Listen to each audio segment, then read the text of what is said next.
Often when I officiate a wedding, I sit down with the couple and ask details about their relationship, their stories, their love. Because often when I stand before a couple, I stand before them a stranger. I am lucky to say that that is not the case today. Today, I stand before a beautiful couple that I have had the privilege to know for the better part of a decade. However, as I sat down and put my pen to paper, I was at a loss. I realized for the first time I didn't know the story of how Corey and Tessa met. I mean, I knew they met in high school, but how? What happened exactly? And it dawned on me, for as long as I can remember, it was always just Corey and Tessa. They were a unit. I struggled to remember a time in which they were just dating. For to me, and I'm sure many of you, they were always endgame.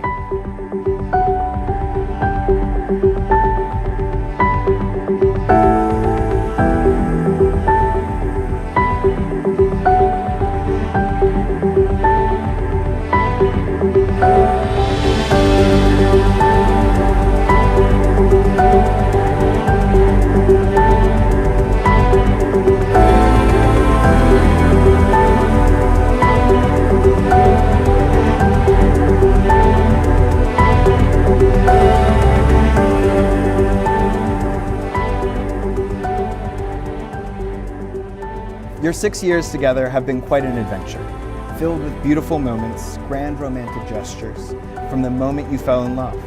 For Corey, it was when they went to the aquarium together, and Corey turned and looked at Tessa, smiling, and just knew she was the one. For Tessa, it was after their first date. She woke up the next morning to a text from Corey, and she thought to herself, "This is the man I'm going to marry." However, if you ask Tessa's friends, she was smitten much earlier, after that first Snapchat conversation, because in her words, she wouldn't shut up about him for that entire year. Never forget that your love is work, a work of art, a beautiful creation. It will be an ongoing pursuit, dynamic, ever-changing, fresh. May your love forever challenge, delight, and inspire you as the most beautiful works of art do. United, may you discover new subtleties in your partnership, your unending collaboration. Your love, it extends beyond this earth. It is greater than who you are individually, yet meaningless without you. It is more powerful than your past, but more importantly, it is the foundation of your future. It has brought you together here today to become one in the eyes of your friends and family. Tessa, do you promise to give the best of yourself and to ask Corey no more than he can give? To share with Corey your time and attention, to bring joy, strength, and imagination to your relationship, to keep yourself open to Corey, to let him see through the window of your world into your innermost fears, feelings, secrets, dreams, to grow along with him, to be willing to face change in order to keep your adventure alive. Do you promise to be a partner and equal in all things, to love him in good times and bad, completely and forever? I do. Corey. It's the same thing, you don't have to be worried. Do you promise to be a partner and equal in all things, to love her in good times and bad, completely and forever? I do.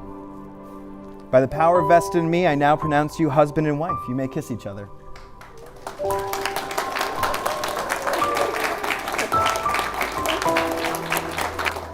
And for the first time, I'd like to present to you Mr. and Mrs. Lee.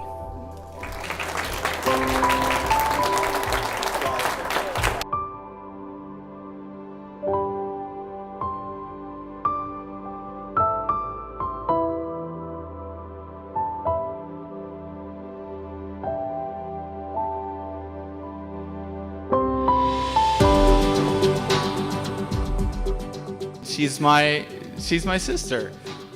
You make me feel so comforted. I couldn't ask for anything more than the way that you make me feel every day. And Mom and Dad can attest to this. I used to say that I probably wouldn't have been born if you were born first because, you were a bit of a handful, especially when you learned how to say the word no when you were like 2 years old.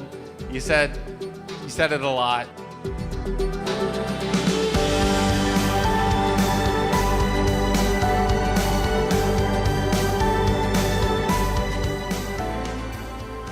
Throughout all of the years, I've never ever doubted your love for Tessa. You've always felt like family, and now it's official. You make her smile more and more each day, and that's all I could ever wish for her.